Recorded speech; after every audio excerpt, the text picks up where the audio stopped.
Hello, everybody, and welcome Bonjour à to toutes et our panel. tous et bienvenue à notre Share with panel. visualize Nous allons parler de visualiser l'inattendu, ce que vous pouvez découvrir dans les données grâce à la visualisation. Nous avons un merveilleux groupe de panélistes.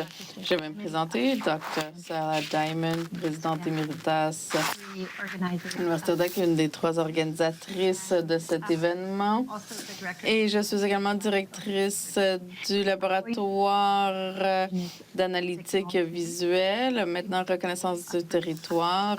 Nous sommes en virtuel aujourd'hui, mais j'aimerais prendre un moment pour reconnaître l'importance du territoire que nous appelons notre chez nous. D'une côte à l'autre du Canada, nous reconnaissons les territoires non cédés des Inuits, Métis et Premières Nations. Comme par exemple, je suis à Toronto aujourd'hui, territoire traditionnel de Mississauga, of the Credit, Misheshone, Anishinaabe et Huron-Wendat, mais également une une ville qui est un endroit de rencontre pour toutes les communautés autochtones, incluant les Inuits et les Métis. Nous reconnaissons ces peuples et les territoires pour reconnaître notre responsabilité à l'amélioration des relations entre nos nations et les peuples autochtones et la culture. Joignez-vous à moi pour reconnaître la valeur de leur culture qui nous guide et nous inspire. Le rôle des communautés autochtones en tant que protecteurs de la terre et guides et qui nous aide et que l'on puisse tous aller de l'avant dans un esprit de réconciliation. Donc, notre thème d'aujourd'hui est vraiment de voir la visualisation de données à travers différentes méthodes et stratégies et les façons que cela peut être une bonne façon d'analyser les données, de le comprendre et de partager ces données avec différents auditoires, également pour communiquer et engager différents auditoires. Alors, c'est tout un plaisir pour moi de vous présenter nos panélistes. Nous avons Myra Roger de Magnify Digital. Elle est fondatrice et PDG et elle est productrice, entrepreneur et innovatrice du monde des médias. Et Digital est une entreprise qui aide à créer des auditoires forts autour de leur contenu culturel. Et de cette perspective, elle a rendu les données son amie dans ce processus. Ensuite, nous entendons François Lévesque de Witify à la Polytechnique de Montréal. Il est cofondateur de Witify. En développement logiciel, expert en visualisation des données, ingénierie logicielle en Masters of Science en visualisation des données at Poly Montreal. And then, ensuite, nous entendons Dana Shepko de WCAD University. Elle est designer graphique à l'UX/UI Design et BFA in Graphic Design from the State University of New York. Elle étudie à la State University de New York et elle a fait sa maîtrise à l'université Ocade. Alors, pendant ses études de maîtrise, elle était également assistante de recherche. Et durant l'été de 2019, elle a fait son cours d'été à développer des outils d'analyse de données. Maintenant, elle va partager une part de son travail. Elle travaille aujourd'hui avec l'entreprise Deerheart Interactive dans le monde du logiciel. Alors, Myra, nous allons commencer avec vous et nous allons mettre votre présentation à l'écran. Merci beaucoup, Sarah. C'est un plaisir d'être ici. J'aimerais vous remercier, Synapse C, pour cette invitation. Mon nom est Maura Rogers. Je suis PDG et fondatrice de Digify Vidéo. Je suis productrice et stratégiste qui utilise les données pour obtenir des résultats. Nous sommes une entreprise qui donne des services, des formations et des solutions de logiciels qui aident les entreprises à créer créer un auditoire en ligne. Nous travaillons surtout avec médias de films et également des organisations de tourisme à travers le Canada et à travers le monde. Alors, cette session cherche à examiner comment la visualisation de données peut nous donner des informations en particulier au niveau de la découvrabilité ou du développement d'audience. Alors, nous allons parler de notre processus, nous allons parler des défis avec les données et les opportunités qui s'offrent. Et j'ai environ 11 minutes, alors allons-y. Moira, est-ce que je peux vous interrompre un instant? Parce que j'ai fait une petite erreur qui est que vous sachiez qu'il y a une transcription en direct et vous pouvez choisir la langue, français ou anglais, en choisissant l'option au haut de l'écran. Et si vous voulez nous suivre sur les médias sociaux, utilisez le hashtag Data Écoculture. Et cette session est enregistrée et retransmise. Donc, si vous ne voulez pas que votre visage soit enregistré, vous pouvez éteindre votre vidéo également pour que vous sachiez que le chat fonctionne. Et nous faisons un suivi du chat. Alors, vous pouvez mettre toutes vos questions et commentaires dans le chat durant les présentations. Désolée de vous interrompre. Je vais vous redonner cette minute. Ne vous en faites pas. Merci beaucoup. Alors, de quoi est-ce que l'on parle lorsqu'on parle de développement de l'audience? Ce sont les activités qui donnent de la visibilité à un service, produit ou programme de télévision ou film. Et les étapes prises pour inspirer le public à prendre l'action d'acheter ou de visionner. Maintenant, si vous travaillez à l'extérieur du secteur culturel, vous pouvez le voir comme votre stratégie de marketing. Nous avons séparé cela en 5 étapes. Alert, qui est d'évaluer, localiser, engager, répondre et suivre. Et nous avons créé cela il y a une décennie et ça a amené un succès pour beaucoup d'entreprises. Les étapes d'évaluation de localisation sont un peu la recherche initiale, l'idée de trouver les opportunités et les limites pour aller vers le succès, également d'être très clair au niveau de votre auditoire cible. Engager là où on crée la stratégie pour atteindre cet auditoire. Le suivi et la réponse se font de deux façons. De répondre, et les données peuvent nous aider à planifier et gérer ces communications dans les deux sens. Et puis la dernière étape, qui est le suivi, c'est là où on utilise les données plus que d'autres pour voir comment vos efforts fonctionnent pour que vous puissiez vraiment optimiser les résultats. Donc, si on parle des activités pour chaque étape et les données que l'on cherche, et on commence avec l'évaluation et la localisation. Ici, on analyse toute une gamme de données pour trouver l'information qui nous aidera à savoir comment augmenter ou développer notre auditoire. On regarde des données comme le nombre de personnes qui suivent une vedette qui est sur un programme de télévision, disons, ou des influenceurs qui peuvent peut-être aussi, ou le contenu semblable pour qu'on puisse se donner des objectifs. Et puis, des données qualitatives qui nous donnent une idée de notre audience cible. Maintenant, ces sources de données peuvent être les analytics Google, les analyses de données de médias sociaux, d'autres logiciels de tierces parties. Les formats vont de tableaux de bord à Excel et des fois des PDF.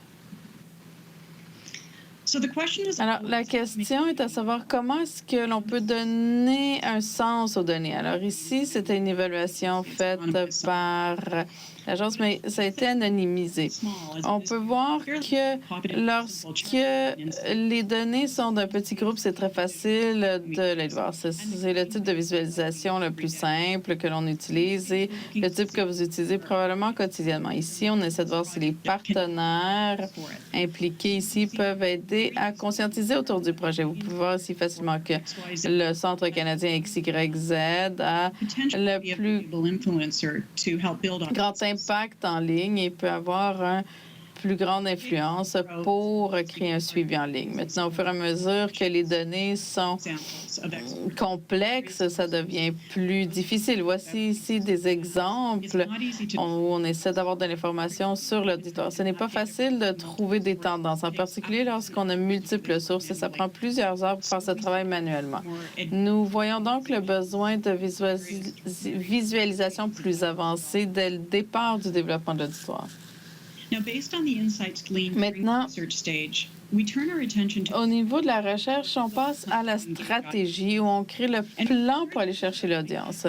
Et lorsqu'on pense aux mécaniques du plan, on pense à des objectifs qui vont nous aider à établir l'ampleur et le budget. Donc, à quelle fréquence est-ce qu'on va publier des résultats? Quel est notre budget de publicité? Et également les points de données que l'on utilise pour évaluer le succès, autant au niveau quantitatif que qualitatif de la part de l'audience. Encore une fois, ces données viennent de différentes sources et en différents formats. Bien souvent, cela demande une exportation de données pour amener plusieurs points de données ensemble. Alors, lorsque l'audience est engagée, il est important d'écouter, de répondre. Combien de fois est-ce que les personnes font des commentaires ou interagissent avec votre contenu? Quel est le temps de réponse moyen? Autant ces données quantitatives et qualitatives doivent être suivies sur de multiples plateformes pour avoir une idée vraiment des conversations qui ont lieu pour pouvoir évaluer le positionnement de votre produit avec votre auditoire cible. Pour faire le suivi, si on ne peut pas mesurer, on ne peut pas gérer. Alors, de faire un suivi est vraiment essentiel, en particulier lorsque vous êtes dans le secteur de la télévision ou du cinéma, vous devez avec les producteurs. Lorsque vous ne faites pas un suivi, on dit lancer et prier. Il faut éviter cela parce que les données ont vraiment le secret pour votre succès maintenant, d'aller essayer d'aller prendre toutes ces données de différents endroits et les visualiser d'une façon à vraiment donner des informations claires. Comme vous avez pu comprendre de ces diapos, vous essayez de le faire vous-même, ce n'est pas très amusant. Vos produits ou vos services soient dans le monde de la culture, de l'art ou tout autre, ceci peut être très complexe. Et si vous embauchez une entreprise de tierce partie, c'est souvent très coûteux pour faire ce suivi de données. C'est la raison pour laquelle nous avons créé Viewer-Centric, qui est une appli web qui génère des données de plusieurs sources et lui donne une visualisation instantanée. Ici, Viewer-Centric est créé pour l'industrie des arts de l'écran. Mais alors, pour vous donner une idée de comment cela fonctionne, en quelques pas rapides, les producteurs peuvent créer un projet dans Viewer-Centric en donnant le genre, la langue, l'auditoire visé qui permet que les données peuvent être filtrées en groupes semblables. Et on prend les données de 3 différentes façons. Les producteurs peuvent faire un lien avec les comptes de médias sociaux, YouTube, Vimeo et d'autres comptes, permettant que les données passent directement vers la banque de données de Viewer-Centric. Maintenant, on peut également entrer les données comme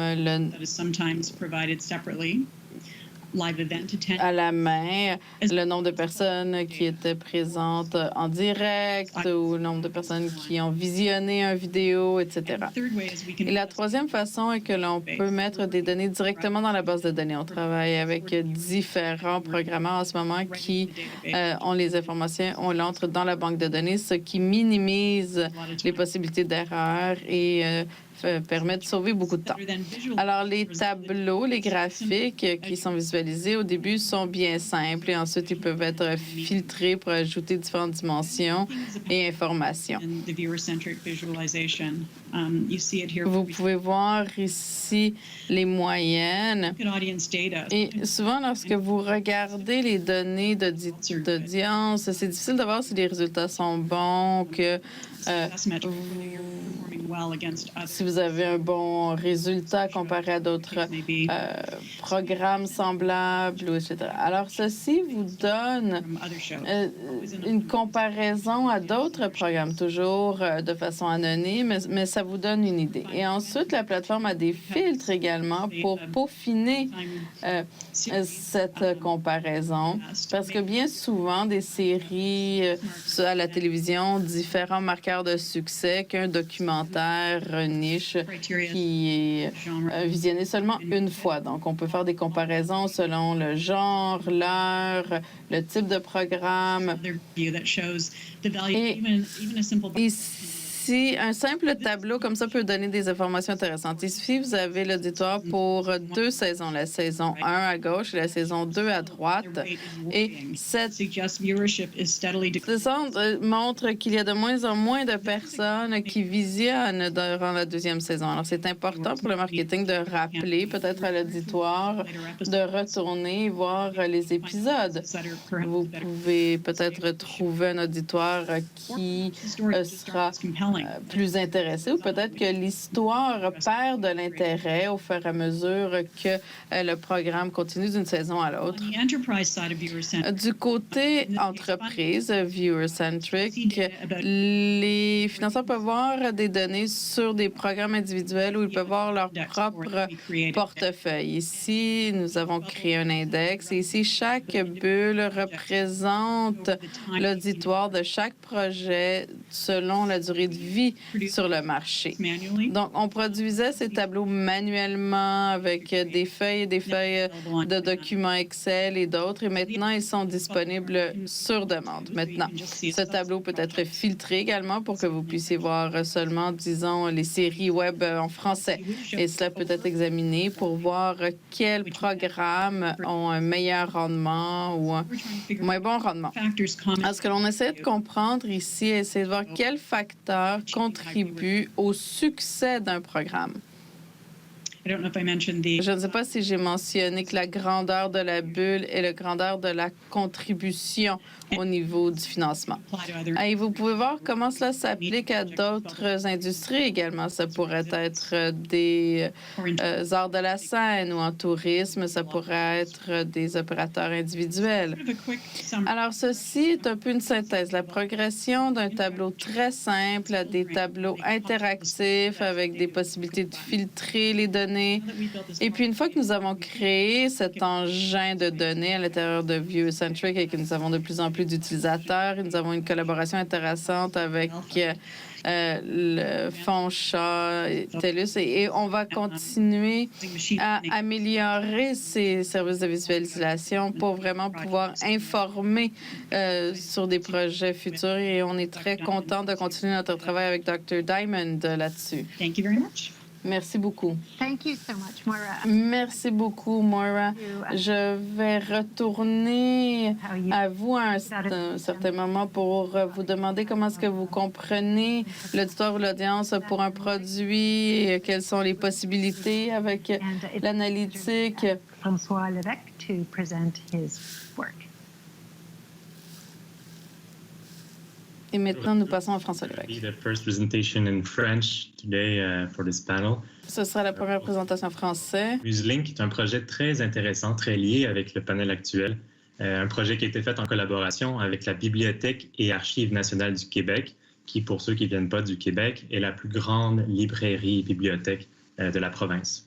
Donc, mon nom est François Lévesque. Je suis ingénieur logiciel de formation, maîtrise en visualisation de données et également cofondateur de Witify, une entreprise de développement logiciel sur mesure. Donc, rapidement, je vais vous décrire le projet, en quoi il consistait avec la Bibliothèque et Archives nationales du Québec. Donc, comme vous savez, les grandes bibliothèques ont beaucoup de données et un des jeux de données de Bibliothèque et Archives nationales, c'était un jeu avec des artistes et des chansons qui étaient en relation, avec des relations d'inspiration et d'adaptation. Et l'idée, c'était d'arriver à montrer les informations ou, disons, les insights cachés qui étaient derrière, finalement, ces relations-là. Donc, rapidement, on a fait des petites explorations, comme on peut le voir ici, mais on s'est rendu compte que ce n'était pas suffisant, qu'on avait besoin d'une solution un peu plus custom pour arriver à répondre à des questions plus complexes et mieux comprendre le jeu de données. L'audience cible, ce sont des non-experts qui ont un intérêt dans la culture, entre 18 et 60 ans environ. Donc, c'est une audience assez large, mais l'idée, c'était d'arriver à faire découvrir des informations insoupçonnées à des gens qui ne sont pas nécessairement des experts en analyse de visualisation de données. Donc, qu'est-ce que le jeu de données? Il y a des artistes et des chansons. Une chanson est liée à un ou plusieurs artistes. Cette relation est caractérisée par un rôle. Donc, dans ce cas-ci, dans l'exemple, on voit que l'artiste en haut à gauche a été le chanteur ou l'interprète de la chanson au centre. L'artiste suivant est également interprète. Celui-là. You may need to share your screen. Vous avez peut-être besoin de partager l'écran pour que tout le monde puisse voir. Is it working now? Est-ce que ça fonctionne maintenant? All right. Donc, voici le jeu de données. Sorry for that. On a les artistes d'un côté à gauche et les chansons à droite. Une chanson est liée à un ou plusieurs artistes, comme je le disais, et une relation est caractérisée par un rôle. Donc ici, on remarque que l'artiste est un interprète, celui-là est également un interprète, celui-là est un auteur et celui-là est un compositeur. Il peut également avoir plusieurs rôles pour une relation. Donc on remarque ici que l'artiste en haut à gauche est interprète et auteur pour la chanson au centre. Lorsqu'on rajoute une autre chanson, on peut remarquer qu'il apparaît alors une relation de collaboration. Donc l'artiste A et l'artiste B ont collaboré sur la chanson numéro 2 à droite. L'artiste A est interprète ou chanteur pour la chanson 2, tandis que l'artiste B est compositeur et auteur pour la chanson 2. Lorsqu'on rajoute beaucoup de chansons et beaucoup d'artistes, évidemment, ça devient plus lisible. On ne comprend plus vraiment qu'est-ce qui se passe. Donc, il faut trouver une façon de représenter la complexité de ces données-là, mais tout en restant lisible. Alors, comment y arriver? Avec 24 000 chansons et 19 000 artistes, on s'entend que c'est une tâche qui n'est pas facile. Il faut trouver une façon de simplifier pour rendre ça lisible. Mais les données sont encore plus complexes que ça. Il y a des arbres qui sont à l'intérieur des graphes. Je m'explique. Donc, si on reprend l'exemple de tout à l'heure, la chanson est en fait dans un arbre d'adaptation. Une adaptation survient lorsque, par exemple, on traduit une chanson ou lorsqu'on reprend la mélodie d'une chanson pour en faire une nouvelle. Donc, la chanson B ici est en fait une adaptation de la chanson A. Et les chansons C et D sont des adaptations de la chanson B. Cela permet de mettre en relation deux artistes avec une relation d'inspiration. Je m'explique. Donc, on a ici un arbre, une relation entre deux chansons. Donc, il y a une adaptation. Si on rajoute les artistes autour, on se rend compte que l'artiste A inspiré l'artiste B. L'artiste B a écrit, chanté et composé la chanson à droite, mais c'est en fait une adaptation de la chanson à gauche. Donc, il y a une relation d'inspiration entre les deux artistes. Donc, l'objectif, c'est de montrer les collaborations et les inspirations qui existent entre les artistes et également montrer l'évolution dans le temps. Mais il faut le faire de façon compréhensible pour monsieur et madame tout le monde. Donc, l'objectif, c'est de rendre ça lisible, de permettre de découvrir des informations nouvelles et de rendre ça accessible. Donc, la solution, la voici. On a décidé de se concentrer sur un seul artiste afin de réduire le désordre et d'optimiser la lecture.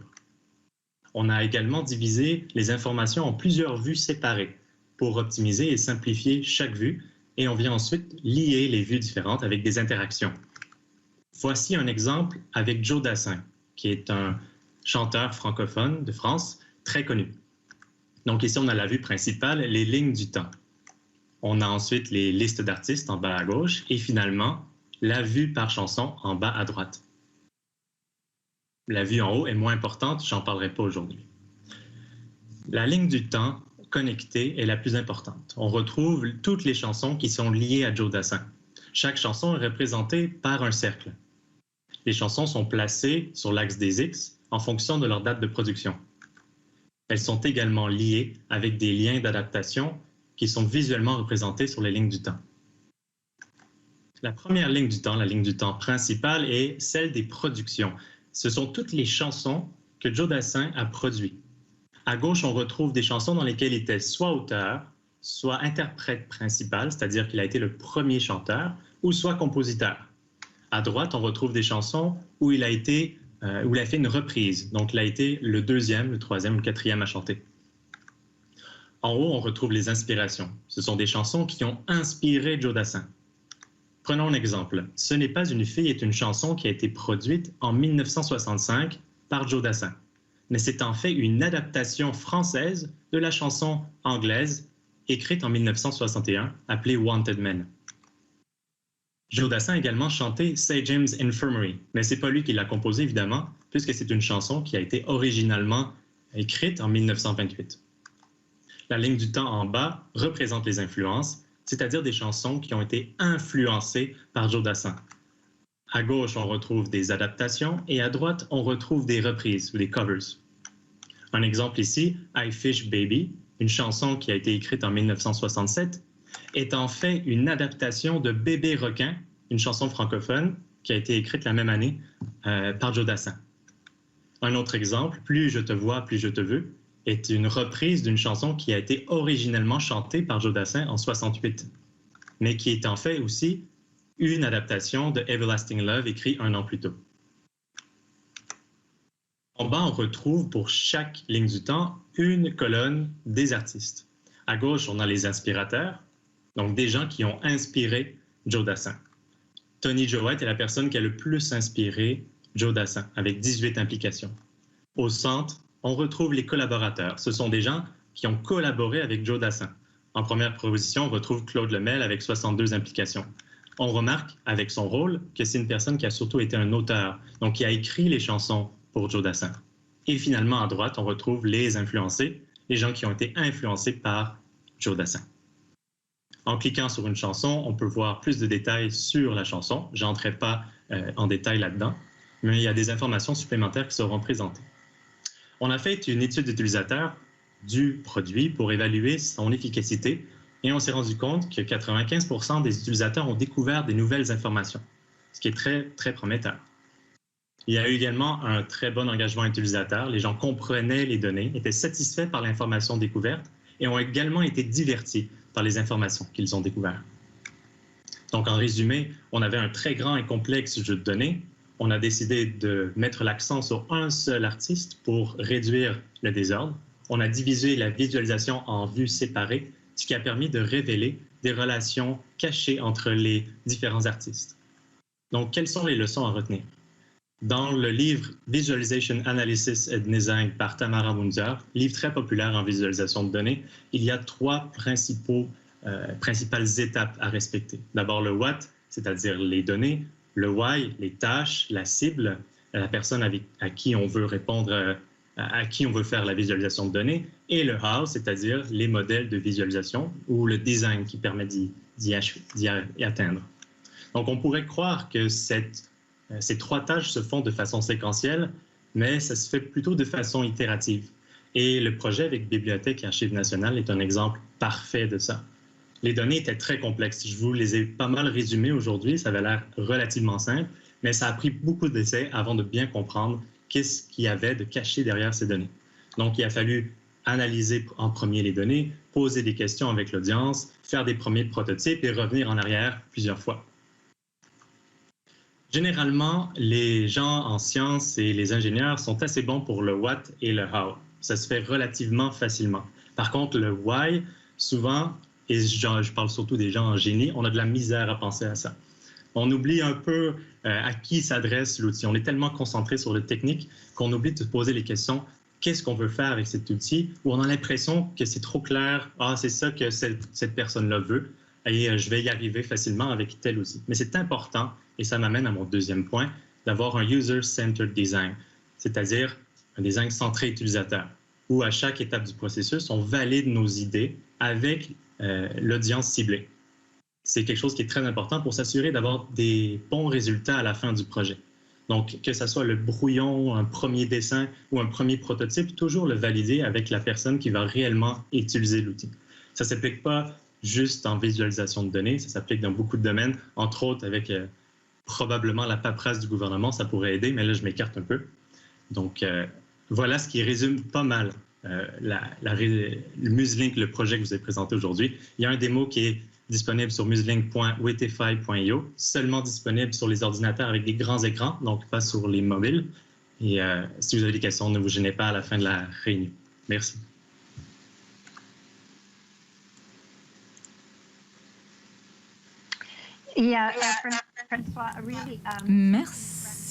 Merci beaucoup, François. C'est un beau projet.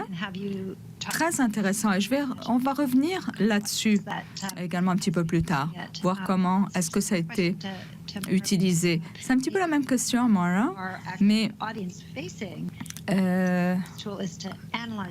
Mara est plutôt intervient plus au niveau de l'analyse des audiences. Donc, ensuite, on va continuer. En fait, maintenant, on va continuer avec Rusana. Juste faire un partage d'écran un instant. Alors, bonjour à tous, à toutes.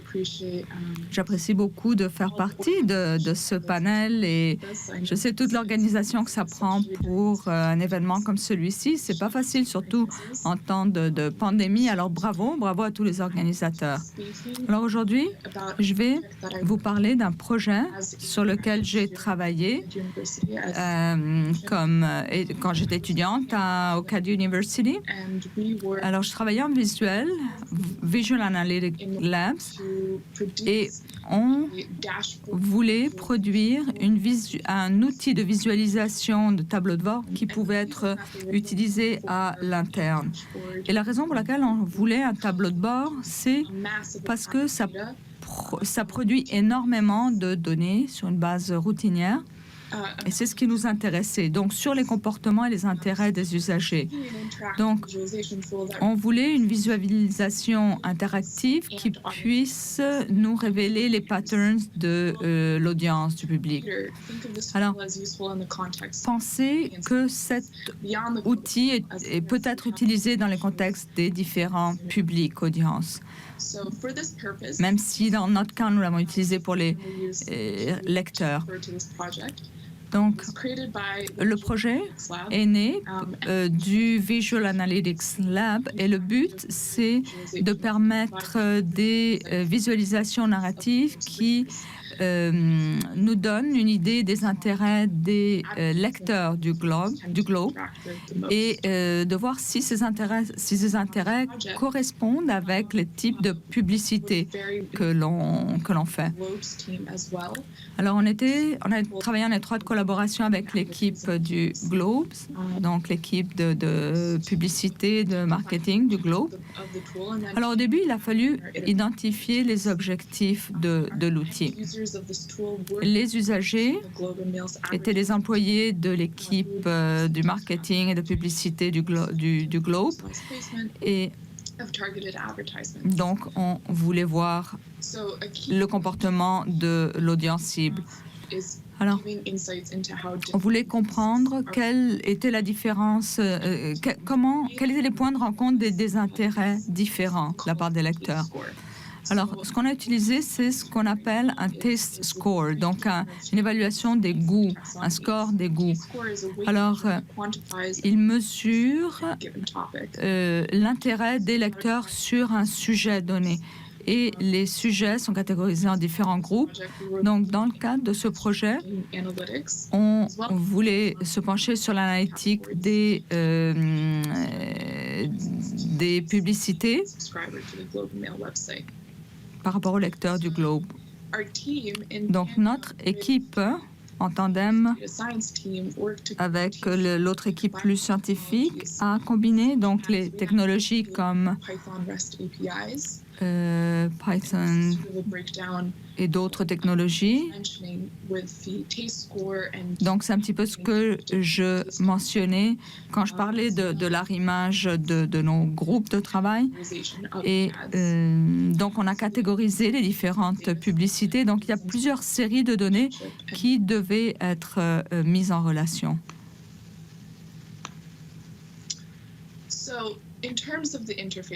Alors, pour ce qui est de l'interface, ça, c'est la partie sur laquelle j'ai plus travaillé comme concepteur pour essayer de trouver des techniques de visualisation des données pour révéler des informations de ces grandes séries de données qui sont très disparates. Donc, l'interface de l'usager était particulièrement importante parce que nos usagers finaux, l'équipe du Globe, étaient très engagés dans le processus. Donc, ça a été une excellente opportunité pour nous d'être en contact constant avec eux et de couvrir beaucoup d'informations. Donc, alors qu'on était en train de développer cet outil, on validait régulièrement avec l'équipe marketing du Globe pour comprendre comment est-ce qu'ils allaient utiliser cet outil, si c'était vraiment intuitif et si ça répondait à leurs besoins. Donc, on va parcourir ensemble le processus qui nous a amené à développer ces outils. Donc, c'est important que le processus de créer une sélection, c'est-à-dire ce qu'on va visualiser dans le rapport, c'était important que ça suive la logique des structures de catégorie de l'équipe de publicité. Et on l'approchait de la façon suivante pour minimiser les courbes d'apprentissage lorsqu'il s'agissait de former le personnel à utiliser cet outil. Donc, l'usager choisit la catégorie du sujet dans lequel il veut faire sa recherche et ensuite, il peut sélectionner les détails de cette publicité. Par exemple, si vous voulez regarder toutes vos publicités dans la catégorie affaires, par exemple, vous avez la sous-catégorie qui, par exemple, va cibler la banque TD. Donc, il y a plusieurs niveaux de catégorisation que vous pouvez utiliser pour créer la visualisation que vous souhaitez. Maintenant, cet outil est un outil essentiellement comparatif. Donc, vous voyez ce que vous faites lors de la première sélection et ensuite, il y a une deuxième sélection. Donc, le processus de sélection facilite la comparaison entre la performance de deux publicité et au fur et à mesure, on s'éloigne et on fait la comparaison avec l'univers, c'est-à-dire toutes les publicités sur le site du Globe et qui servent de paramètres de comparaison. Donc, une fois que l'on a identifié quelles sont les publicités qu'on veut comparer, on passe à cette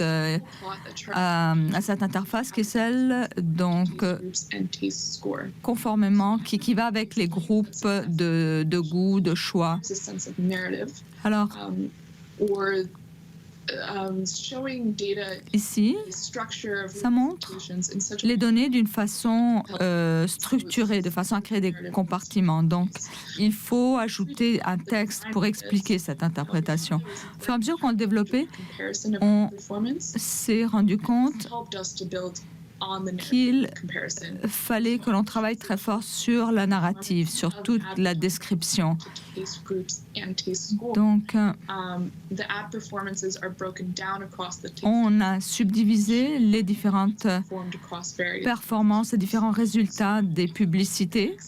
Donc, si vous prenez l'axe du bas, qui vous donne le groupe des publicités et ensuite la performance ou les résultats de la publicité, eh bien, ça va être représenté par la taille de la boule que vous voyez en correspondance des deux, l'efficacité. Donc, on a les groupes de goût en bas, l'axe du bas, et l'axe vertical qui représente l'intérêt, ou en tout cas les choix. Donc, on a attribué différentes couleurs pour faciliter la lecture, l'interprétation. Ce qui est intéressant de savoir, c'est que ce graphique confirme la relation entre les lecteurs et les publicités. Mais, par exemple, on a fait toutes les corrélations. Ça révèle certaines corrélations qui étaient aussi nouvelles et inattendues pour nous. Par exemple, les gens qui s'intéressent à l'astrologie ont peut-être l'habitude de cliquer sur un certain type de publicité aussi. Donc, ça fait ressortir toute une série d'éléments intéressants qu'on n'avait pas imaginés au départ. Alors, les algorithmes utilisés dans ce projet étaient autour des groupes de goût et donc les affinités de sélection.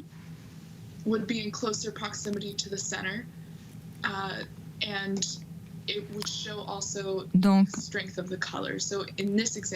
dans cet exemple, vous voyez que l'on a choisi une des bulles que l'on a développées. Donc, ça montre les détails de cette bulle. Donc, dans ce cas-là, le groupe, selon ses goûts, qui a été testé est celui des intérêts et des passe-temps et de l'astrologie. Donc, si vous cliquez sur n'importe quelle bulle dans le graphique, ça ouvre cet autre panneau qui vous donne les détails de la bulle sélectionnée. Une autre chose qu'on a remarqué, c'est que on a également intégré un graphique qui permet de visualiser les résultats, mais sous un format différent. Donc, toujours en comparant les différents types de publicités. Et la raison pour laquelle on voulait avoir différentes façons de visualiser, c'est parce que montrer les données de façon différente est toujours utile, parce que ça reconnaît les différences dans les capacités cognitives. Donc, il y a une personne qui va peut-être mieux comprendre avec des barres couleurs et d'autres qui vont mieux comprendre les bulles. Donc, avoir cette variété de présentation de l'information, c'était utile pour les personnes qui ensuite voulaient utiliser ces outils, ces graphiques. Alors, même si ce projet avait un objectif principal qui était la sensibilité aux annonces dépendamment des intérêts, on peut l'adapter à différents scénarios.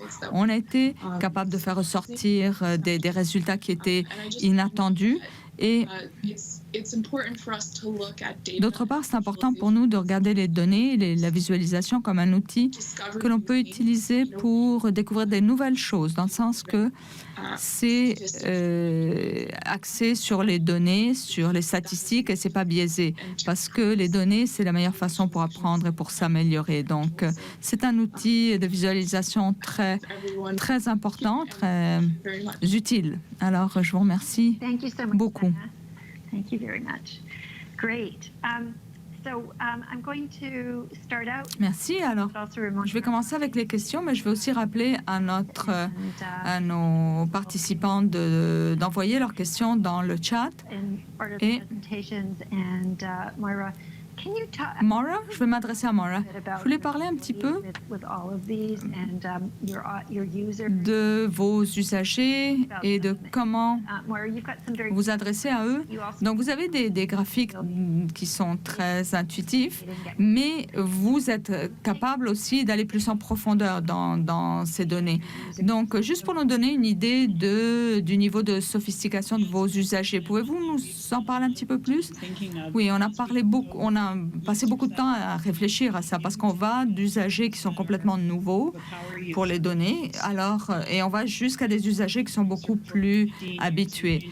Donc, ça fait une quinzaine d'années, et dans toute ma carrière, je n'avais jamais pensé tant que ça à mon audience, parce que mes clients, c'était essentiellement les diffuseurs. Donc, quand j'ai commencé à évoluer dans cet espace-là, j'avais beaucoup d'empathie pour les producteurs, pour toutes les personnes pour qui les données n'étaient pas vraiment intuitives, qui n'étaient pas trop à l'aise avec la manipulation des données. Donc, ce qu'on voulait faire, on voulait vraiment desservir nos usagers qui étaient à ce niveau-là, qui arrivent de différents milieux, mais qui ne sont pas habitués à faire affaire avec les données, qui ne veulent pas être choqués non plus par les données. Et pour se rendre jusqu'à nos usagers qui sont très, très habitués à travailler avec les données. Et la façon dont on s'y est pris, c'était en leur donnant la capacité de progresser au travers de graphiques ou de filtres de plus en plus poussés ou spécifiques. Par exemple, vous vous dites, OK, mon audience est en train de se réduire réduire, et bon, alors je vais aller voir qu'est-ce que je peux faire. Ou bien vous pouvez aller plus en détail, donc jouer avec vos références, aller dans les sous-groupes, et vous avez des mécanismes pour faire une meilleure segmentation de l'audience, et ultimement, pour pouvoir aller chercher des outils, de l'information qui va vous aider à cibler davantage votre travail. Donc ça, c'est très critique. Donc les usagers que vous imaginez, c'est pas juste des usagers passifs, mais des usagers qui peuvent interagir. Et c'est pas toujours intuitif la façon d'aller chercher les données. Donc on voulait développer une plateforme où c'était clair ce qu'on voulait matcher pour que l'on puisse avancer. Comme cet exemple, si vous regardez vos usagers pendant la saison 1 et la saison 2, vous les comparez, c'est très bien. Mais si vous voulez aller un peu plus en profondeur, vous vous dites, ah tiens, il y a ces choses que l'on ne fait pas dans la saison 1, que l'on fait dans la 2 ou vice-versa, et voir aussi quelles sont les plateformes sur lesquelles on est plus écouté. Et donc, notre travail, c'est de guider les personnes à trouver un chemin dans ce labyrinthe, en quelque sorte. Alors, c'est un excellent travail, un beau travail, et c'est très intéressant de voir que vos usagers, c'est d'abord des usagers des bibliothèques, et une des questions que vous avez posées, justement, c'est l'approche de l'esprit des ingénieurs par rapport à l'utilisation des données. Alors, comment est-ce que vous imaginez vos usagers et quelle est leur courbe d'apprentissage à vos usagers? La française, c'est bien. Okay. Donc, c'est une super bonne question. Je dirais que dans notre cas, c'était une tâche colossale, considérant que notre audience était très, très large. Plus notre audience est petite et spécifique, plus c'est facile. Mais nous, c'était tellement large que c'était un peu complexe au départ de trouver quelle tâche on allait répondre. Donc, on a fait surtout des panels avec plusieurs personnes pour finalement faire des grands brainstorms et définir quelques tâches. Qu'est-ce qui vous intéresse dans ces données-là? Donc, voici telle relation qu'on pourrait montrer, voici tel attribut, voici telle autre information. Et qu'est-ce qui semble intéressant? Qu'est-ce que vous aimeriez voir à travers ces données-là? Puis à partir des panels comme ça, on a pu retirer des questions intéressantes. Puis là, après, bien, il y en avait beaucoup des questions, évidemment, donc il a fallu filtrer, il a fallu choisir, prendre celles qui finalement étaient les plus pertinentes pour le projet. Puis finalement, on arrivait à bâtir tranquillement avec des petits prototypes, un à la fois, un outil qui finalement peut répondre à ces questions-là qui avaient été développées de façon initiale. C'est sûr que ce n'est pas tout le monde qui va être content avec l'approche qu'on a prise parce que notre audience était très large. Donc, il a fallu faire des sacrifices.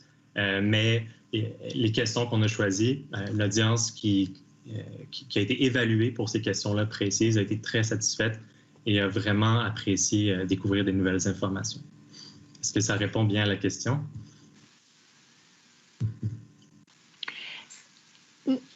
Yeah, it does in part. I mean, Oui, en partie, parce que vous avez utilisé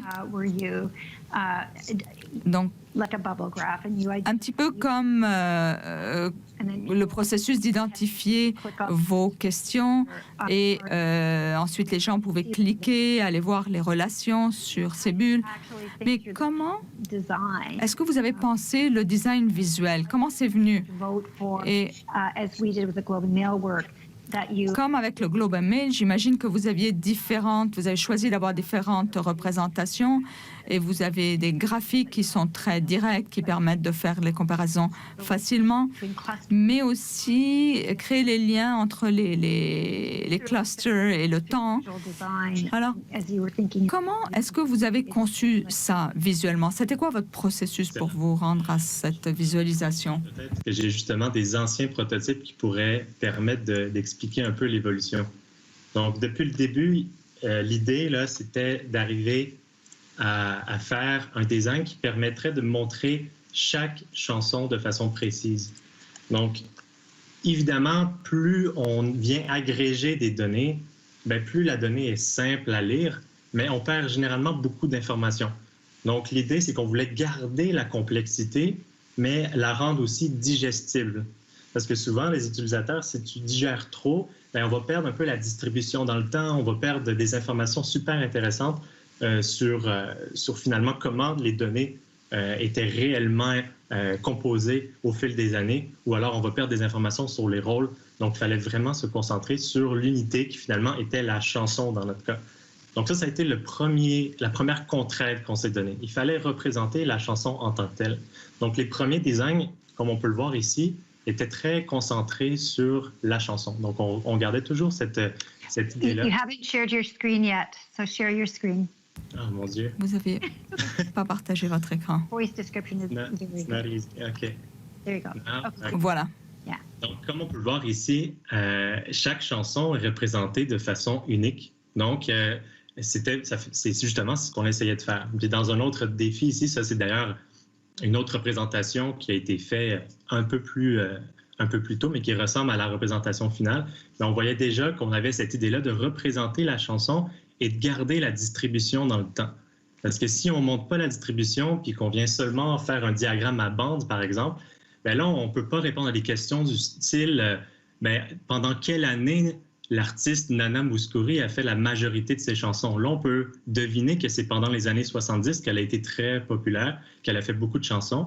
Puis on peut remarquer que les liens d'adaptation sont surtout faits en 1980, 1990 ici. Donc, quand on représente la chanson, on a beaucoup plus d'informations.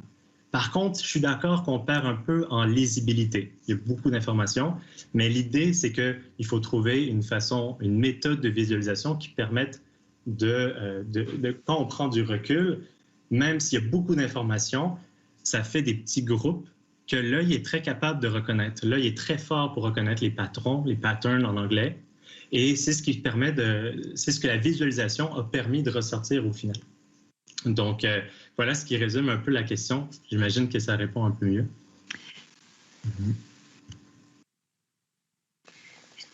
Sana, ask your question of François. On a perdu le début. Alors, dans cette visualisation, vous avez montré l'inspiration et l'influence en bas. C'est quoi la différence exactement entre les deux? Est-ce que l'inspiration se trouve au milieu et ensuite, du milieu, on passe au bas, c'est-à-dire l'influence? Je vais juste partager mon écran pour m'assurer que j'ai bien compris la question. Donc, en parlant de cette visualisation-là,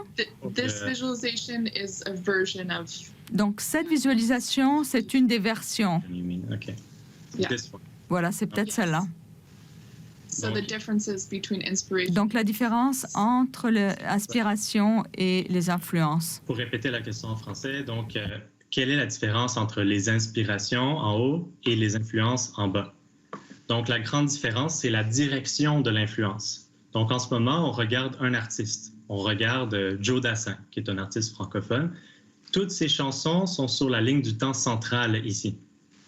Par contre, toutes les chansons qui ont inspiré Joe Dassin, donc des gens donc ça vient en amont, mais se retrouvent en haut. Donc, toutes les chansons qui sont en haut ont inspiré des chansons de Joe Dassin. Donc, Joe Dassin a adapté des chansons qui sont bleues en haut. Par contre, les influences, c'est exactement l'inverse. Ce sont toutes des chansons qui ont été influencées par Joe Dassin. Donc, la chanson ici est une adaptation d'une chanson que Joe Dassin a faite. Donc, au final, le flux des petites lignes transparentes qui s'accumulent va toujours aller de gauche à droite parce qu'il est impossible d'adapter une chanson qui n'est pas encore sortie, on est d'accord. Donc, les inspirations et les influences, c'est vraiment l'inverse, si on veut. Je ne sais pas si ça répond bien à la question.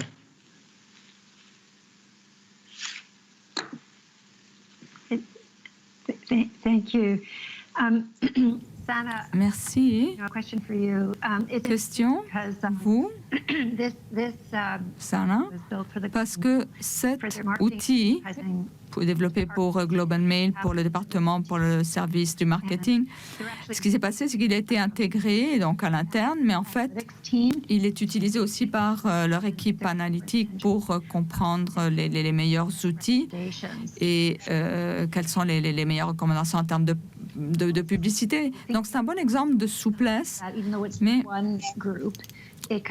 c'est intéressant de voir comment, si il est destiné à un certain groupe d'usagers, il peut également être adapté à un autre groupe.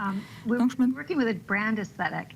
alors, quand vous travaillez avec des marques où on parle de la perception visuelle ou des couleurs, etc., et quand on parle des stratégies d'utilisation des nuances ou des patterns, comment est-ce que ça peut influencer également les usagers?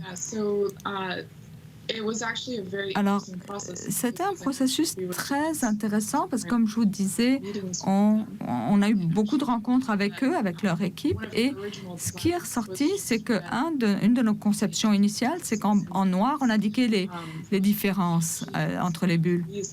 Mais il y avait des employés qui avaient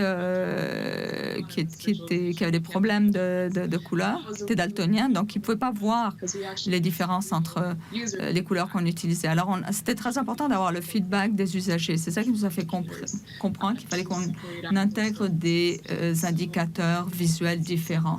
Donc, on a utilisé différents patterns pour prendre en compte cela. C'était une excellente expérience d'apprentissage dans la vraie vie. Merci beaucoup. Donc, ce panel a été créé pour montrer les différents niveaux de complexité au niveau de la visualisation et pour vous encourager, ceux et celles de l'auditoire qui ne connaissent pas bien la visualisation, qu'il y a beaucoup de choses que l'on peut faire, des choses très complètes, très simples au niveau des données simples, mais au fur et à mesure que les choses se complexifient, vous pouvez faire des choses de plus en plus avancées et ça prend un certain temps pour l'apprentissage. Si vous créez quelque chose pour des analystes, vous leur donnez le temps d'apprendre, vous leur enseignez comment utiliser les outils, vous leur donnez l'espace nécessaire et les personnes peuvent apprendre autant au niveau cognitif qu'à travers de l'interaction pour apprendre à travailler avec des visualisations de données de plus en plus complexes. Mais nous avons également vu qu'il y a des utilisateurs très sophistiqués qui répondent bien à ces outils. Alors, pensez à la visualisation, non seulement